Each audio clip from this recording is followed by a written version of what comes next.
Berkatalah Zakaria, Rabbi, berikanlah untukku sebuah pertanda bahwa aku akan punya anak laki-laki. Allah berfirman, tanda-tanda bagimu adalah engkau tidak akan bisa berbicara dengan manusia selama 3 malam berturut-turut. Maka keluarlah Zakaria kepada kaumnya dari mihrabnya dan memberi mereka isyarat supaya mereka bertasbih kepada Allah setiap pagi dan petang. Ini adalah adegan, kita lanjutin sekitar 2 menit sebelum azan. Ini adalah adegan ketika Nabi Zakaria dapat berita gembira akan punya anak laki-laki. Karena Nabi Zakaria berdoa minta anak laki-laki dari sejak nikah sampai usia 80 tahun. Kurang lebih sekitar 50 tahun berdoa. Lama banget, ya Allah beri anak, ya Allah beri anak. Sampai iparnya udah punya anak keren namanya Maryam. Iparnya adalah Imran. Udah punya anak keren banget, cewek, solehah, dari kecil udah beribadah di Masjid Aqsa. Zakaria masih minta anak, ya Allah, ya Allah, ya Allah. Sampai puncaknya Zakaria ngelihat Maryam dapat makanan dari langit. Zakaria datang ke mihrab Maryam, terus di situ udah ada makanan yang bukan dibawa oleh Zakaria. Zakaria nanya, anna laki hadza ya Maryam? Maryam dapat dari mana makanan ini? Kata Maryam, huwa min indillah, dari Allah. Kata Maryam, gimana caranya? Kata Maryam, Allah punya cara sendiri. Allah yarzuqu may yasha bighairi hisab. Terserah Allah gitu. Masya Allah, Masya Allah. Zakaria kagum sama Maryam, langsung pergi ke mihrabnya Zakaria, sholat. Dan di dalam sholatnya Zakaria berdoa, hunalika da'a Zakaria rabbah. Di saat itulah Zakaria benar-benar nangis berdoa kepada Allah, ya Allah, Rabbi habli min ladunka dzurriyyatan thayyibah innaka sami'ud du'a. Ya Allah, beri saya anak seperti dia, seperti Maryam. Engkau maha mengijabah doa dan saya enggak pernah berputus asa meminta kepadamu. Udah 50 tahun lebih. Tiba-tiba Allah bilang, ya Zakaria, inna nubasyiruka bi ghulam ismuhu Yahya lam naj'al lahu min qablu samia. Zakaria, sekarang kami akan perkenankan doamu, kamu akan punya anak, beri dia nama Yahya. Belum pernah ada anak seperti dia yang soleh di muka bumi. Zakaria kaget, walaupun doa tapi beliau masih berpikir kayak gimana caranya saya punya anak. Ini kayak apa ya, tarik-tarikan antara logika manusia dengan iman. Imannya percaya Allah Maha Kuasa, tapi logikanya gimana caranya? Istri saya udah tua, saya juga udah tua. Lalu Nabi Zakaria bertanya untuk biar lebih tenang, supaya logikanya nggak ragu lagi. Kalau imannya udah mantap, tinggal logika. Zakaria tanya, beri saya ij'al li ayah, beri saya bukti tanda gimana cara saya punya anak. Kata Allah, tandanya alla tukalliman nas salasa layalin sawiyya. Kamu tiba-tiba nggak bisa ngomong. Kamu sehat, kamu nggak punya masalah, tapi kamu nggak bisa ngomong. Mau ngomong tuh gak bisa. Kamu bisa tilawah, kamu bisa zikir, tapi kamu gak bisa ngomong. Bisa subhanallah, subhanallah, subhanallah. Bisa alhamdulillahi rabbil alamin. Gak bisa. Jadi baca Quran, kalau ada Quran, tapi dulu kan Taurat ya. Baca Taurat bisa, zikir bisa, hayya ala sholah, kalau azan ada azannya bisa. Pokoknya semua bisa kecuali mau ngomong tuh gak bisa. Masya Allah ya, luar biasa. Kenapa? Karena Allah pengen Zakaria zikir aja 3 hari. Jangan ngomong dengan manusia walaupun ucapannya baik kecuali zikir. Jadi kalau mau ngomong dengan manusia, subhanallah, masya Allah, alhamdulillah, bismillah. Cuman gitu doang ngomongnya. Gak bisa, lu mau kemana? Gak bisa. Insya Allah gitu. Jadi cuman bisa zikir. Saking Allah pengen Zakaria menghabiskan 3 hari sebelum Allah tunjukkan keajaiban hanya dengan berzikir. Apa poinnya di sini? Kalau kita pengen ada keajaiban dalam diam, maka isilah diam kita dengan zikrullah. Dan salah satu cara Allah Subhanahu wa taala mendidik Nabi Zakaria untuk menjemput keajaiban itu adalah Allah menyuruh Zakaria untuk diam dan mengisi diamnya dengan zikratullah bukratan wa asiyya, mengingat Allah pada waktu pagi dan pada waktu petang. Artinya diisi dengan zikir.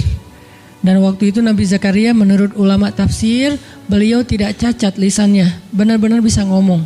Hanya tidak bisa bicara dengan manusia tapi bisa berzikir. Jadi beliau bisa zikir, bisa mengucapkan kalimat-kalimat Alkitab yaitu Taurat.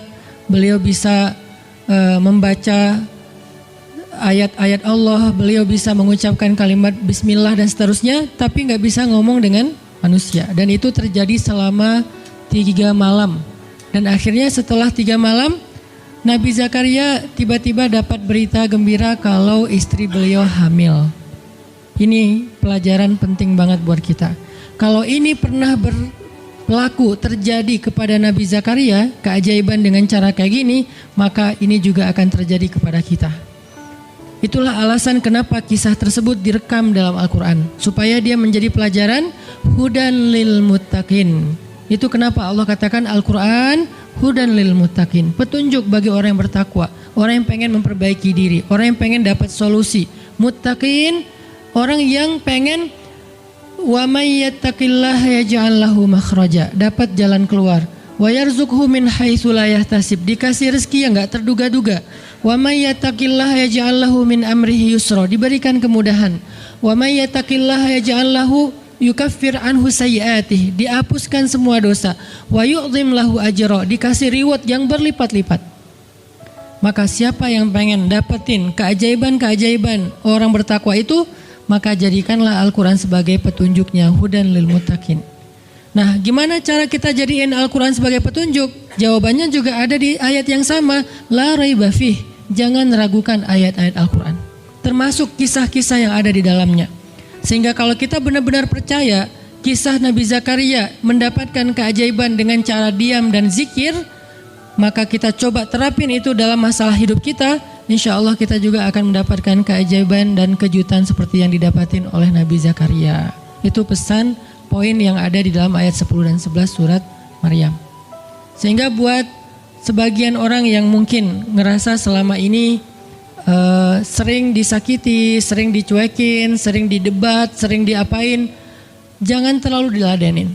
Kadang-kadang ada teman saya nanya ke saya, Ustadz, ini ada yang ngomongin Ustadz gini di sosmed, perlu kita balas nggak nih? Saya bilang udah diamin aja.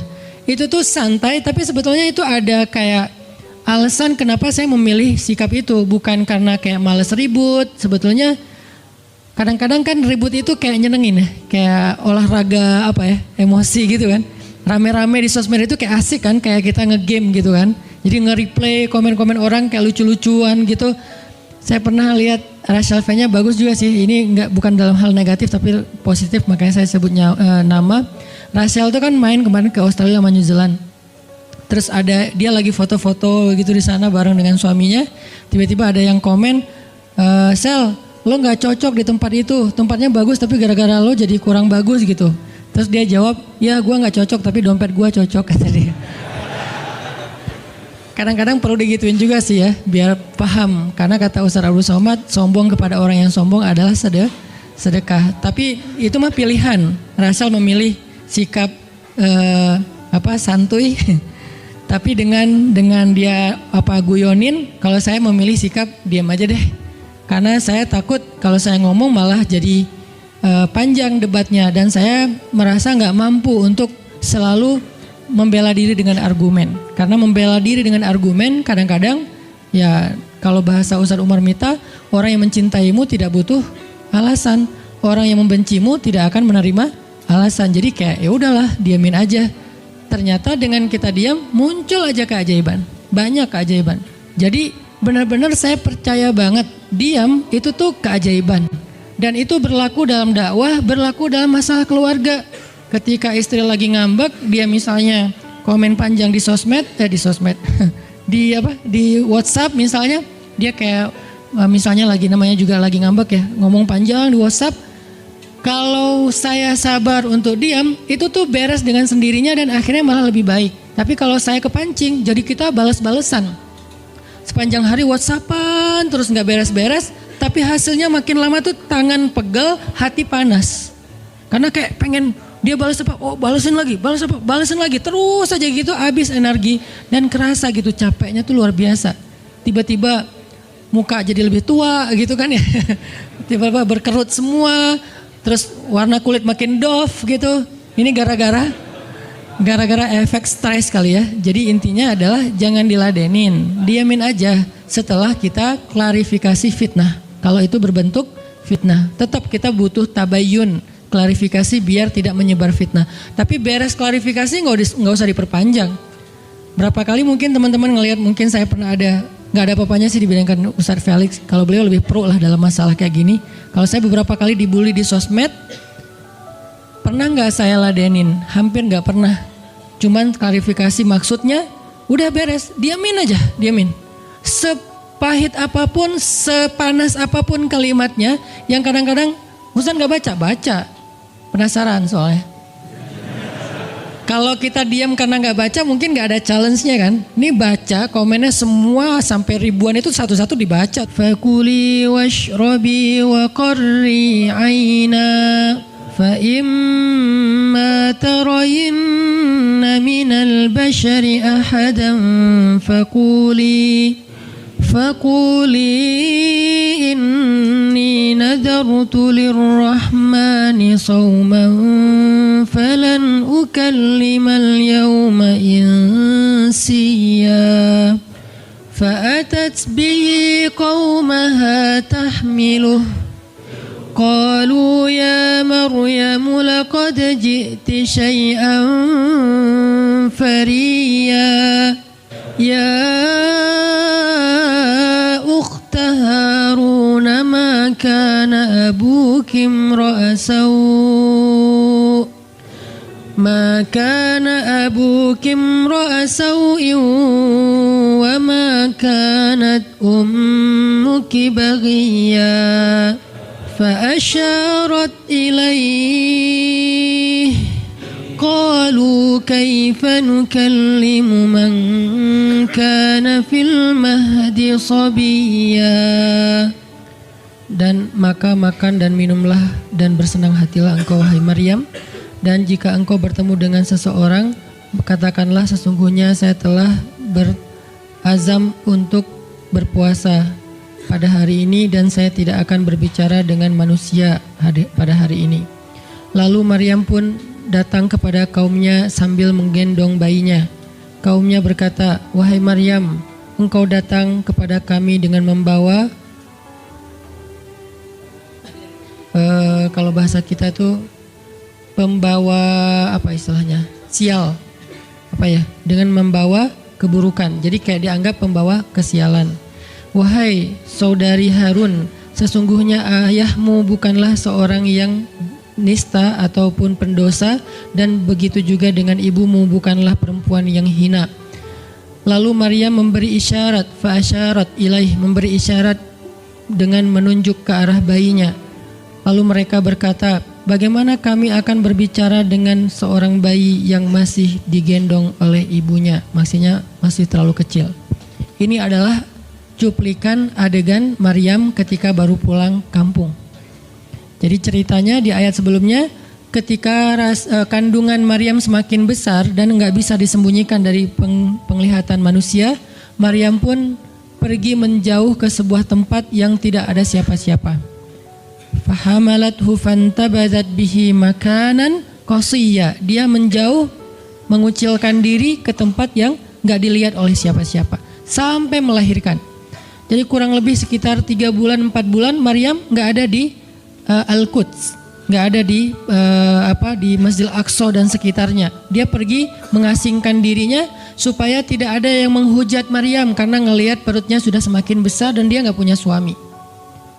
Setelah melahirkan, akhirnya Allah perintahkan Maryam untuk pulang. Setelah Allah ngasih makan, minum dan kebahagiaan buat Maryam, fakuli washrobi wa qarri aina, dengan adegan korma yang menjatuhkan buah-buah rutop dan seterusnya, pulanglah Maryam.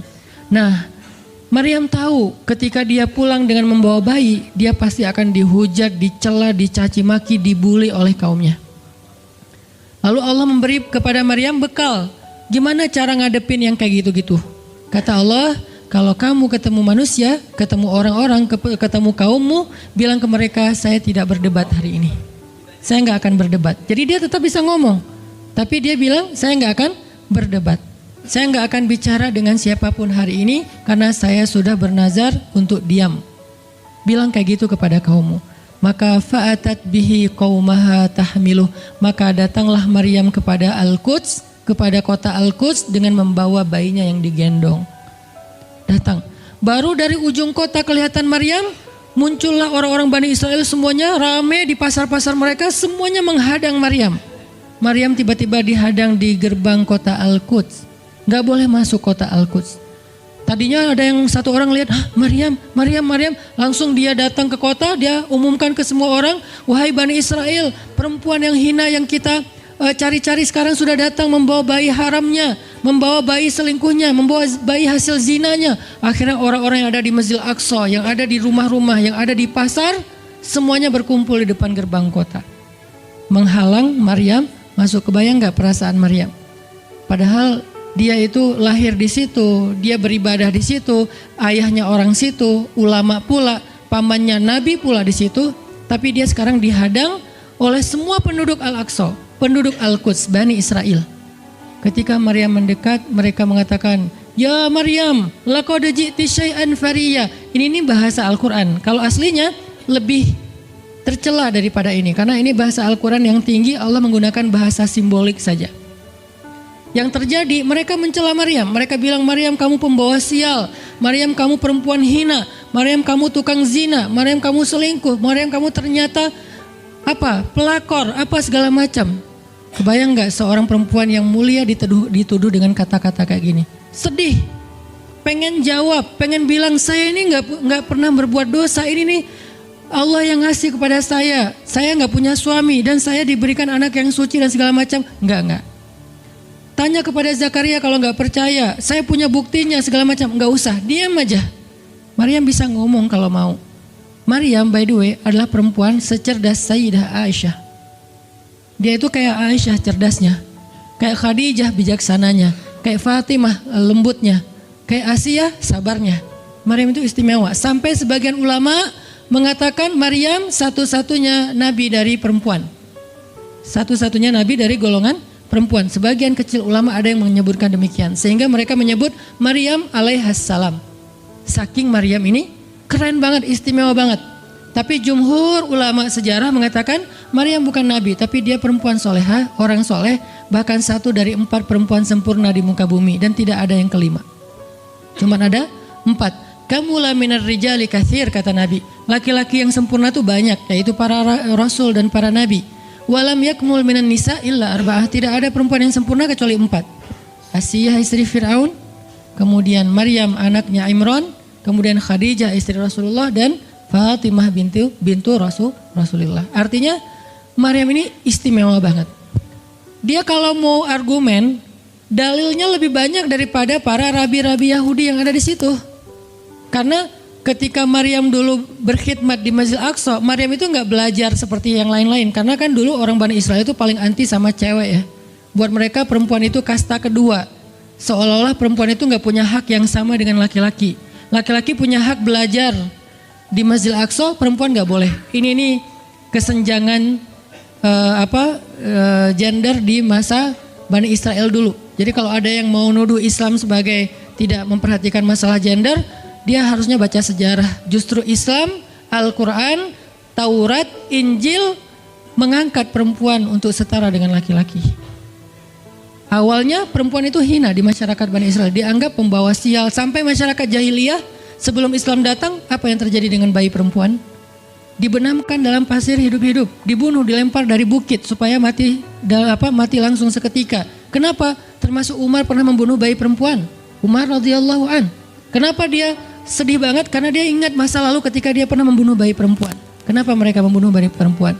Karena dianggap perempuan ini membawa sial. Tapi datang Islam mengubah tradisi itu, mengubah persepsi publik. Yang tadinya perempuan dianggap hina, dalam Islam dikatakan surga ada di bawah telapak kaki ibu. Muncul harga diri perempuan naik.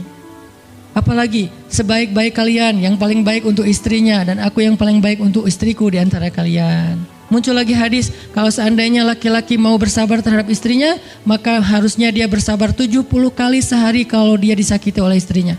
Yang ke-71 baru dia boleh marah. 70 belum boleh marah. Jadi perempuan, ibu-ibu, istri kalau mau bikin suaminya sebel sampai 69. Atau 70 boleh lah. Tapi yang ke-71, nah ini udah layak dimarahin. Tapi kan gak pernah ada sampai 70 kan? Paling juga 10%-nya lah 7 kali sehari. Dan itu istiqomah setiap hari. Hari ini kok kamu gini lagi sih, kemarin udah beda hari. Jadi beda hitungannya, 0 lagi mulai dari awal. Tapi nanti ada hadis penyeimbang. Nabi itu kan bijaksana banget. Yang diajarin bukan cewek doang, cowok juga diajarin. Ketika hadisnya supaya memuliakan perempuan ada, nanti ada lagi hadis laki-laki. Seandainya seorang perempuan menjilat luka dan darah dan nanah di tubuh suaminya, itu belum bisa membayar satu saja kebaikan suami kepada dia. Jadi menjilat lukanya aja belum bisa bayar kebaikan, terus ngapain marah-marah coba. Sehingga dua-duanya ada nasihat untuk suami. Kalau istrinya lagi ngambek, namanya juga lagi sedih, ya udah kamu sabar aja 70 kali. Untuk istri, jangan ngambek, karena kalau kalian berbuat baik aja belum bisa bayar kebaikan mereka. Terus gimana dong Ustadz? Ya udah, sekarang solusinya adalah sama-sama mengambil sisi baiknya. Kayak gitu nasihat Nabi. Makanya saya agak kurang setuju kalau khutbah Jumat itu memakai hadis menjilat darah dan nanah. Karena yang dengar suami. Wah bener nih khutbah Jumat, saya senang banget khutbah Jumat hari ini. Pulang-pulang, mah tadi khutbah Jumat keren banget. Nih mah, kebenaran aku catat. Nih mah, gak bisa. Kalau khutbah Jumat, pakailah hadis sabar 70 kali. Menasihati suami. Kalau majelis taklimnya ibu-ibu, masalah tadi, seandainya saya boleh menyuruh manusia sujud kepada manusia, saya suruh sujud istri kepada suami. Masing-masing ada hadisnya, jangan disilang. Ini gak bijak dalam ceramah, karena harusnya memberi nasihat yang bisa memperbaiki, bukan menambah tuntutan baru. Wah benar nih, kalau suami saya dengar, untung harusnya suami saya datang. Ustadz boleh nggak acara selamatan di rumah saya nanti temanya ini gitu. Kalau perlu ngundang Ustadz yang dia kenal, request dulu untuk ngemojokin pasangan, ini nggak bijak. Balik lagi ke cerita tadi, Maryam tuh pinter banget, cerdas banget. Dari kecil dia udah hafal Taurat. Ibarat anak sekarang hafal Quran. Dan lebih sulit ngafal Taurat daripada Quran. Kenapa? Karena bahasa Al-Quran itu sastra banget. Jadi ngafalnya itu kayak ngafal syair. Itu aja udah susah kan? Kebayang gak ngafal Taurat? Lebih sulit lagi tuh. Dan Maryam dari usia di bawah 5 tahun udah khatam Taurat. Udah tahu tafsir Taurat. Usia 7 tahun. Bahkan saking keren dan pinternya Maryam, kadang-kadang ketika Maryam ngobrolin tentang Taurat sama Zakaria, itu Zakaria sampai geleng-geleng kepala. Maryam, gitu maksudnya? Sampai nanya ke Maryam. Gitu om maksudnya. Maryam ngomongnya ke Zakaria udah kayak ngajar gitu. Saking pinternya Maryam. Jadi hadis-hadis Zakaria Maryam hafal. Kan para anbiya tuh punya hadis kan. Hadis Zakaria dihafal oleh Maryam. Tauratnya Musa dihafal oleh Maryam. Kebijaksanaan para nabi dihafal oleh Maryam. Dia dari usia 10 tahun itu udah jadi ulama besar Maryam. Artinya kalau misalnya orang mau berargumen dengan Maryam, dia punya banyak bahan. Dia punya banyak narasi. Dia lagian Maryam itu pintar ngomong. Tapi Maryam diam. Jadi kalau kita ngerasa pintar ngomong, pintar komen, pintar apa, tetap aja kita punya alasan harusnya kita diam. Karena Maryam yang lebih daripada kita ternyata juga diam. Akhirnya Maryam diam. Dikatakan ya ukhta Harun. Diingatkan lagi dengan kemuliaan keluarga Imran. Ya ukhta Harun ma'akana abuki mra'asau. Wa ma kanat ummuki baghiyya. Ayah kamu itu Imran loh Maryam, kamu enggak malu punya bayi di luar pernikahan sementara keluarga kalian itu keluarga baik-baik. Apa kamu tega menyakiti ayahmu, mencoreng nama besar dan nama baik keluarga besarmu dan seterusnya. Maryam makin luar biasa, panas banget, sedih banget. Dan Maryam itu yang lebih berat lagi teman-teman. Mungkin kalau kita digituin agak kebal ya. Terutama cowok lah. Cowok kalau digituin agak kebal karena emang kurang berperasaan sih kalau cowok ya. Coba lihat dari angle cewek. Cewek itu lebih peka loh dari kita. Kita mah mungkin lebih mudah lah diam. Diomelin, diam aja. Karena kita kan orangnya agak santuy gitu kan. Kalau cewek itu gak bisa gitu. Makanya lihat angle ini dari angle cewek. Kalau tadi Zakaria, sekarang Maryam. Dan Maryam lebih peka daripada semua cewek yang ada di muka bumi. Lebih perasa lagi daripada perempuan yang ada di muka bumi. Sangat-sangat pemalu. Saking pemalunya, ketemu cowok keren, ta'awuz coba. Cewek itu perasaannya lebih dalam daripada kita. Jadi kalau misalnya cewek-cewek, Maryam tuh gak punya, ketemu cowok keren aja dia ta'awuz. Siapa cowok keren yang ditemui Maryam? Jibril. Gabriel loh yang ditemuin. Dan waktu itu Jibril menjelma. Fatamatsala laha basyaron sawiyya. Jibril menjelma sebagai basyaron sawiyya. Allah yang ngomong tuh, cowok keren. Allah yang bilang keren. Kalau kita merasa udah paling keren, menurut Allah biasa-biasa aja. Karena Allah pernah menciptakan Yusuf, Allah pernah menciptakan Muhammad, Allah pernah menciptakan Yahya. Kita merasa paling keren, Allah pernah menciptakan Sarah, perempuan paling keren juga, Aisyah, Fatimah. Jadi buat kita kayak udah kegeeran paling keren se-Bandung gitu kan ya. Menurut Allah mah biasa. Kalau Jibril, Allah sendiri yang bilang dia tuh emang keren. Jibril emang bukan malaikat, tapi kalau ketemu manusia, kecuali para nabi, Jibril itu menjelma sebagai manusia. Supaya tidak terlihat wujud aslinya. Karena gak kuat orang ngelihat wujud aslinya Jibril. Nabi Muhammad aja pertama ngelihat Jibril dengan wujud aslinya pas di Gua Hira itu lari tuh. Takut, saking ngerinya Jibril tuh. Jangankan manusia, malaikat aja segan sama Jibril. Jibril lewat, malaikat gak berani malaikat. Kenapa saya bilang kok disegani? Allah yang bilang di Al-Quran, dia itu malaikat yang disegani. Dzu mirratin. Dzu mirrah kalau bahasa kita, malaikat yang sangat berwibawa. Sehingga di antara malaikat aja gak ada yang sembarangan bicara sama Jibril. Mau bicara sama Jibril kayak, aduh segan, malu, gitu malaikat. Cuman gak pakai, itu mah Sunda ya. Pokoknya malaikat mah gak berani ngomong sama Jibril saking segannya. Kenapa? Gagah banget wujud aslinya. Ketika dia membentangkan sayapnya, itu sayap menutupi timur dan barat. Jadi matahari, bulan, bintang udah gak kelihatan. Yang kelihatan cuma Jibril dengan keagungannya. Itu belum Allah ya, baru ciptaan Allah. Jibril, salah satu makhluk Allah yang paling agung. Sehingga saking kerennya Jibril, Allah gak menyebutnya dengan nama malaikat. Padahal golongannya malaikat, tapi Allah menyebutnya dengan Ruhul Quds, Roh Kudus, yaitu Jibril. Nah ketika ketemu dengan Maryam, Jibril bermisal itu menjelma sebagai basyaran sawiyah, cowok keren banget. Saking kerennya Jibril, Umar aja terkesima ngeliat Jibril. Pernah Jibril datang ngajarin iman, Islam, ihsan kepada Nabi Muhammad, dan Umar ngeliat Jibril terkesima, gak bisa ngomong, diem aja. Benar-benar speechless banget nih Umar. Jibril udah pulang, baru Nabi nanya, Umar tahu nggak itu siapa? Hah, apa Rasul? Gitu. Saking masih kayak terkesima. Apa Rasul? Tahu nggak barusan siapa? Siapa ya Rasulullah? Saya nggak kenal orang itu, kok keren banget. Kata Rasul, itulah Jibril. Masya Allah itu Jibril. Ya Alhamdulillah bisa ngeliat Jibril langsung, tahu gitu tadi. Gitu ya. Kalau bahasa kita mah udah langsung pengen foto-foto kan sama Jibril. Kebayang nggak cowok sekarang lihat Jibril? Baru lihat apa? Artis Korea aja kita udah kayak gimana kan, BTS atau apa, udah segala macam, udah guling-guling, udah gigit jari, baru BTS doang. Kadang-kadang nggak ngeliat BTS langsung, cuma lihat di TV doang, udah aku nggak bisa gini, aku nggak bisa gitu kan ya. Belum ketemu Jibril loh. Jadi nggak ada lah artis sekeren Jibril. Baru Yusuf aja udah pada ngiris tangan, belum malaikat.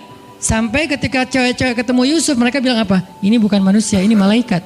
Jadi gantengnya Yusuf tuh bukan ganteng-ganteng apa? Itulah. Ganteng kok hewan gitu kan. Ini ganteng-ganteng malaikat. Belum ada tuh film atau sinetron itu. Yusuf itu ganteng-ganteng ganteng-gantengnya tuh malaikat. Levelnya tuh level malaikat. Jadi kalau ada Jibril, ada Yusuf kayak, nih yang mana Yusuf, mana Jibril ya? Keren dua-duanya. Nah Jibril datang ketemu Maryam bukan di atas panggung rame-rame. Berdua coba, intimate banget kan. Kalau di atas panggung teriak-teriak gak keren lah, biasa aja. Ini tuh berdua, private banget. Di satu ruang kecil, berdua gak ada yang tahu. Tiba-tiba Jibril berdiri di depan Maryam, senyum dengan khas senyumnya malaikat yang mematikan gitu. Maryam pas buka mata lagi zikir, ngelihat Jibril depan matanya keren banget. Langsung Maryam bilang apa? A'udzubillah. Wibawa banget kan Maryam. A'udzubirrahmani minka in kunta taqiyya. Jadi emang elegan sih orang-orang soleh tuh. Dia langsung nunduk, dia bilang a'udzubirrahmani minka in kunta taqiyya. Aku berlindung kepada Allah yang Maha Rahman. Kenapa ngomongnya Rahman? Karena keren. Kalau enggak keren, a'udzubillah. Karena keren, a'udzubirrahman. Tapi masih ta'awuz, cuman pakainya Rahman karena Allah tuh Maha Pengasih yang udah bikin kamu tuh keren. Diksinya luar biasa ya. Maryam gak bilang a'udzubillahi minasyaitonirrajim. Enggak, ini enggak layak dibilang syaitan, ini terlalu keren. Jadi gak bisa a'udzubillah, a'udzubirrahman. Berarti Maryam itu pinter. Sampai dia bisa memilih diksi Asmaullahil Husna. Dia nggak pakai diksi Allah, dia pakai diksi Ar-Rahman. Karena yang datang itu wajahnya tuh wajah orang baik, tapi keren. Akhirnya, a'udzubirrahmani minka in kunta taqiyya, kata Maryam.